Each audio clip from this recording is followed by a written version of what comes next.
உங்கள் குழந்தைகள் நல மருத்துவர் டாக்டர் பிரகாஷ் பேசுகிறேன்.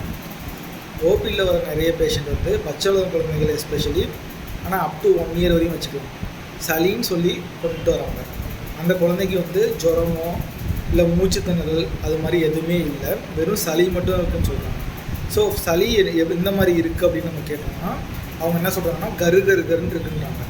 கருன்னு இருக்கிறது வந்து குழந்தைங்களுக்கு, பச்சளம் குழந்தைங்க அப் டு 1 இயர்ஸ் வரையும் அது சளியே கிடையாது. அவங்களுக்கு வந்து இந்த லங்கு மற்ற ஆர்கன்ஸ் எல்லாமே அப்போ தான் மெச்சூர் ஆகிட்டு இருக்கும். ஸோ அதனால் அந்த மூமெண்ட்ஸ் எல்லாமே இருக்கிறதுனால அது எப்பயுமே கருன்னு கேட்டுட்ருக்க மாதிரி தான் இருக்கும் அர்த்தம். கேட்டுட்ருக்கோம் அப் டு 1 இயர்ஸ் வரையும். மோஸ்ட் ஆஃப் த டைம் அது வந்து இருக்க வாய்ப்பு இல்லை.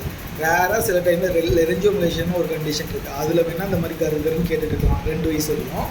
ஆனால் 199 குழந்தைங்களுக்கு வந்து பார்த்திங்கன்னா உங்களுக்கு வந்து கரு சவுண்டு வந்து எப்போ சரியாகும் அப்படின்னா அவங்க உட்கார ஆரம்பித்த பிறகு, அப்புறம் நிற்க ஆரம்பித்த பிறகு அது தன்னாலே நார்மல் ஆகிடும். சரிங்களா? அதனால் எப்பயுமே கருன்னு சவுண்டு கேட்குதுன்னா நம்ம அதை சளியாக கன்சிடர் பண்ண தேவையில்லை. அது எப்போ கன்சிடர் பண்ணோம்னா கருன்னு கேட்குறதோட மூக்குலேருந்து தண்ணி வந்தால் தான் அது சளி. அப்படி இல்லைன்னா இருமல் வந்து ஒரு நாளைக்கு 10 தடவைக்கு மேலே வரணும். அப்படி இல்லைன்னா தும்மல் வந்து 10 தடவைக்கு மேலே வரணும். 10 தடவை வரையும் தும்மினாலும் குழந்தைங்களுக்கு வந்து நார்மல் தான் ஒரு நாளைக்கு. சரிங்களா? இதுதான் மோஸ்ட் காரணம். மூக்குலேருந்து தண்ணி வந்தால் தான் சளி. அதுவும் இல்லாமல் பச்சிளம் குழந்தைங்களுக்கு சளி எப்படி தெரியும்னா ஜுரமாக தெரியலாம், அப்படி இல்லைன்னா மூச்சு திணறலாக தெரியுமே தவிர உங்களுக்கு வந்து கருன்னு சவுண்டை வச்சு குழந்தைங்களுக்கு வந்து சளி இருக்குதுன்னு நம்ம டிசைட் பண்ண முடியாது.